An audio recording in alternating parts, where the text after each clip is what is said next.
প্রতিনিধি রয়েছেন মনা বীরবংশী। মনা, আজ বীরভূমের আবহাওয়ার কি পরিস্থিতি? রাজ্য জুড়ে আমরা দেখেছি জাঁকিয়ে শীত পড়েছে, বীরভূমের ছবিটা ঠিক কি? স্বর্ণালী, তুমি জানো যে বীরভূম অত্যন্ত গুরুত্বপূর্ণ একটি জেলা এ রাজ্যের। বিশেষ করে নির্বাচন হোক বা ভোটের সময় সকলেরই কিন্তু নজর থাকে বীরভূমের দিকে। কিন্তু এই যে বীরভূম শীতের দাপটেও কার্যত রেকর্ড গড়ছে, সেটা আর বলার অপেক্ষা রাখে না। দেখো, কিছুক্ষণ আগেই শ্রীনিকেতন হাওয়া অফিসের যারা আধিকারিকরা রয়েছেন তাদের সঙ্গে কথা হচ্ছিল। তারা যেটা বলছেন যে বীরভূম কার্যত গতকাল এবং আজ রেকর্ড গড়েছে ঠান্ডায়। কারণ হচ্ছে এই যে পারদ, সেই পারদ কিন্তু রেকর্ড পতন হয়েছে সেটা বলা যেতে পারে।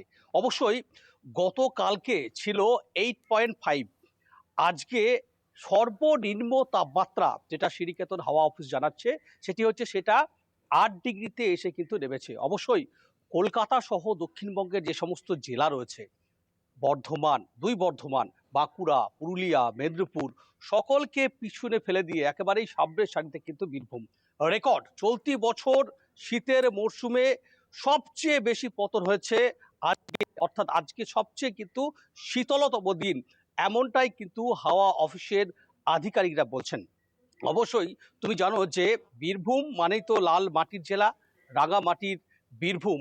এই বীরভূম রবীন্দ্রনাথের পূর্ণভূমি। অবশ্যই শীতকাল মানেই তো সাধারণ মানুষ অবশ্যই তাদের ব্যাগপত্র গুটিয়ে নিয়ে একটু বেরোতে যাওয়া, অর্থাৎ একটু ঘুরতে যাওয়ার একটা প্রবণতা থাকে। ঠিক সেই রকমই এ রাজ্যের অন্যতম পর্যটন কেন্দ্র বীরভূমের রাঙামাটির জেলায় এখন এই মুহূর্তে বিশেষ করে ট্যুরিস্টদের কিছু ভিড়ে ঠাসা। একদিকে উত্তরের হাওয়া কিন্তু হু হু করে ঢুকছে বীরভূমের রাঙামাটি জেলায়, অন্যদিকে সকালবেলায় ভোরের দিকে ঘন কুয়াশার দাপট। একটা অসম্ভব সুন্দর মনোরম পরিবেশ কিন্তু বীরভূমে। আমরা যদি বীরভূমের 3টি মহকুমার, বিশেষ করে বোলপুর, সিউড়ি এবং রামপুরহাট, আমরা যদি বোলপুরের দিকে নজর রাখি, যে মাটির উপর আমি দাঁড়িয়ে রয়েছি রবীন্দ্রনাথের এই পূর্ণভূমির মাটিতে, সেখানে শান্তিনিকেতন যে আশ্রম প্রাঙ্গণ, ওয়ার্ল্ড হেরিটেজ, পাঠু ভবন, গৌর প্রাঙ্গণ, রবীন্দ্র ভবন, কলা ভবন, এই সমস্ত অঞ্চলে রীতিমতো ভিড়। একটি বাড়তি পাওয়া হচ্ছে শান্তিনিকেতন পৌষ মেলা। আজকে তুমি বুঝতেই পারছো যে আজকে কিন্তু পৌষ মেলা চতুর্থ দিনে পা দিল। গতকালকে শান্তিনিকেতনের পৌষ মেলা আমরা দেখেছিলাম যে একেবারেই মানে পূর্বপল্লীর যে মাঠ ভুবননগর, রবীন্দ্রনাথের এই পৌষ মেলার সেই মাঠে কিন্তু পা ফেলার জায়গা ধরো না, তিল ধরনের জায়গা ছিল না, এরকম ব্যাপার, মানে রেকর্ড সংখ্যক ভিড় আর কি বলা যেতে পারে। শুধু তাই নয়, শান্তিনিকেতন পৌষ মেলার পাশাপাশি আমরা দেখতে পাচ্ছি শান্তিনিকেতনের অন্যতম দর্শনীয় পর্যটন স্থান, সেটি হচ্ছে সোনাঝুরি খোয়াই শিল্পী হাট। তুমি জানো, যারা কলকাতা থেকে মানুষজন শান্তিনিকেতনে বেড়াতে আসেন তারা কিন্তু সকলেই মূলত শান্তিনিকেতন ঘোরার আগে, রবীন্দ্রনাথের যে স্মৃতি বিজড়িত অঞ্চল ঘোরার আগে, তারা কিন্তু আগে ঢু মারেন সোনাঝুরি জঙ্গলে, সোনাঝুরির সেই খোয়াই শিল্পী হাটে। কারণ খোয়াইয়ে তুমি জানো যে চারিদিক চতুর্দিক একটা প্রাকৃতিক মনোরম পরিবেশ, চতুর্দিকে সোনাঝুরি যে গাছ, সেই গাছে ঘেরা, তার নিচে পসরা নিয়ে সেখানে খোয়াই হাট বসে।